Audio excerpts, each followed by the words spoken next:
मेरा नाम कैलाश मंत्री है। मैं लाइफ कोच हूँ और मेंटल हेल्थ का कंसल्टेंट हूँ। पिछले 25 सालों से हम 50 से ज़्यादा बीमारी पे रिसर्च कर रहे हैं जिसे हम बगैर दवाई के ठीक करते हैं, जैसे कि ADHD, autism, stammering, epilepsy, Parkinson, Alzheimer, drug addict, alcoholic, slow learner, lack of confidence, marriage dispute. आज हम बात करेंगे डिस्लेक्सिया की। डिस्लेक्सिया का हमारा नया रिसर्च बताता है कि ये बीमारी अब ठीक हो सकती है। जबकि आप गूगल में किधर भी देखोगे तो इसके बारे में लिखा गया है कि डिस्लेक्सिया ठीक नहीं हो सकती है, मगर बहुत से लोग हैं जिसको डिस्लेक्सिया थी मगर वो बहुत सक्सेसफुल हुए थे। अभी मैं बताता हूँ, हमारा नया रिसर्च बताता है डिस्लेक्सिया बीमारी ठीक हो सकती है। अभी देखते हैं कि डिस्लेक्सिया बीमारी आती क्यों है और इसके क्या क्या लक्षण होते हैं बच्चों में। डिस्लेक्सिया क्या रूट कॉज है?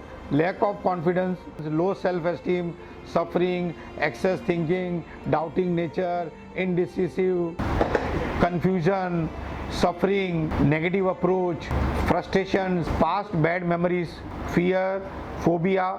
ऐसे 50 से ज़्यादा कारण है जिसके कारण ये बीमारी आती है। हमने एक नया टेस्ट डेवलप किया है जिसका हमने नाम दिया है माइंड मैपिंग, और ये टेस्ट में सभी वो कारण सामने आते हैं जिसके कारण ये बीमारी आती है। डिस्लेक्सिया के बुनियादी कारण है घर में झगड़े होने, पेरेंट्स के बीच में अशांति होनी, घर में स्ट्रेस रहना, टेंशन रहना, ये इसका बुनियादी कारण है। घर का वातावरण जब खराब होता है तो इसका भी 40% कारण होता है बीमारी आने का। ये बीमारी 7 साल की उम्र के बाद में बरोबर समझ आती है और ये बीमारी में कोई दवाइयों का रोल नहीं है।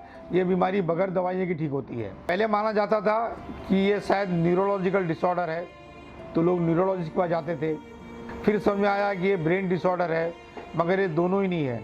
न ये न्यूरोलॉजिकल डिसऑर्डर है न ये ब्रेन डिसऑर्डर है। ये बेसिकली मानसिक तनाव है। तो कभी कभी प्रेगनेंसी के टाइम में मदर को रहता है, वो बच्चे को जाता है, और या कभी पैदा होने के बाद में बच्चे का मानसिक तनाव बढ़ता है घर में झगड़ा देख के और आर्ग्यूमेंट देख के। इसको आप एक तरह से एंग्जाइटी डिसऑर्डर बोल सकते हो कि बच्चे की एंग्जाइटी ज़्यादा रहती है और वो इतना ज़्यादा सोचता है, इतना तेज़ सोचता है कि उसको कभी कभी कंसंट्रेशन उसका हो नहीं सकता कोई भी चीज़ में। ये बीमारी 8 से 10% बच्चों को है और ये सबसे बड़ी बीमारी है लर्निंग डिसेबिलिटी में। बच्चों में ये सबसे बड़ी बीमारी है। ये सबसे ज़्यादा बच्चों को ये बीमारी आती है। डिस्लेक्सिया ये विजुअल डिसऑर्डर नहीं है, यानी देखने में कोई उसके फर्क नहीं पड़ता। अभी डिस्लेक्सिया को अच्छी तरह से डिफाइन किया है। डिसलेक्सिया, डिस यानी डिफ़िकल्टी, लेक्सिया यानी लैंग्वेज की, यानी जिससे लैंग्वेज की डिफ़िकल्टी होती है उसको डिस्लेक्सिया बोलते हैं। अभी दोनों बातें हैं, डिस्लेक्सिया के पेशेंट सक्सेसफुल भी होते हैं और डिस्लेक्सिया बीमारी से भी हर बच्चा फ्री हो सकता है। एक रिसर्च बताता है कि अगर कोई डिस्लेक्सिया पेरेंट्स अगर हैं तो उसके बच्चे भी 30 to 50% चांसेस है कि वो डिस्लेक्सिया होंगे या कोई दूसरे मेंटल इलनेस के शिकार रहेंगे। डिस्लेक्सिया लड़कों में ज़्यादा होती है लड़कियों के कंपैरिजन में। पहले माना जाता था कि डिस्लेक्सिया एक लाइफ लॉन्ग की बीमारी है, मगर अब ये बात नहीं है। डिस्लेक्सिया 1 से 3 साल के अंदर ठीक हो सकती है। इसका कोई टेस्ट डेवलप नहीं हुआ है, कोई लेबोरेटरी टेस्ट नहीं है, कोई ब्लड टेस्ट नहीं है ये बीमारी को मानने के लिए। साइकोलॉजिस्ट एक IQ टेस्ट करते हैं और कुछ क्वेश्चनर्स को देख के और बच्चे को 2-3 घंटा ऑब्जर्व करके न लेते हैं कि ये बीमारी डिस्लेक्सिया है। कोई MRI CT स्कैन जरूरत नहीं होती है ये बीमारी को डिटेक्ट करने के लिए। अभी समझते हैं कि जो डिस्लेक्सिया बच्चे होते हैं उनकी क्या सोच होती है बीमारी के बारे में।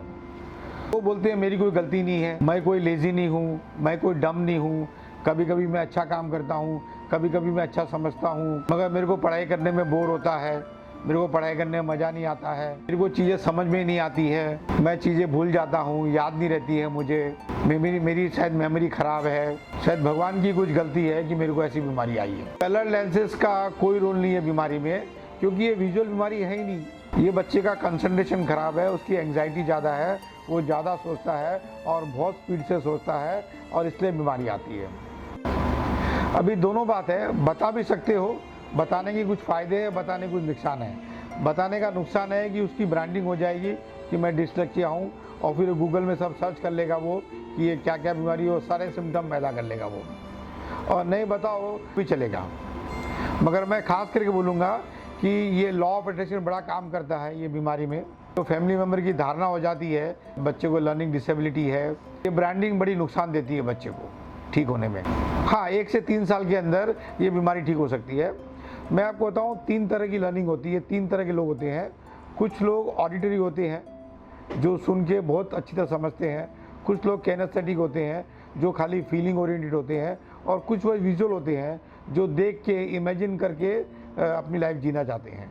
तो अगर एक ऑडिटर का प्रॉब्लम है तो भी दो दूसरे तरीके हैं जिससे हम सीख सकते हैं। बहुत से फेमस पर्सनालिटी है, मगर उनकी डिस्लेक्सिया ठीक हुई थी कि नहीं हुई थी मालूम नहीं है, मगर गूगल में तो ये मैसेज मिलती है कि उनको डिस्लेक्सिया थे और वो लोग फेमस हुए थे, जैसे अल्बर्ट आइंस्टाइन, टॉम क्रूज और वॉल्ट डिज्नी, और ऐसे बहुत से नाम हैं।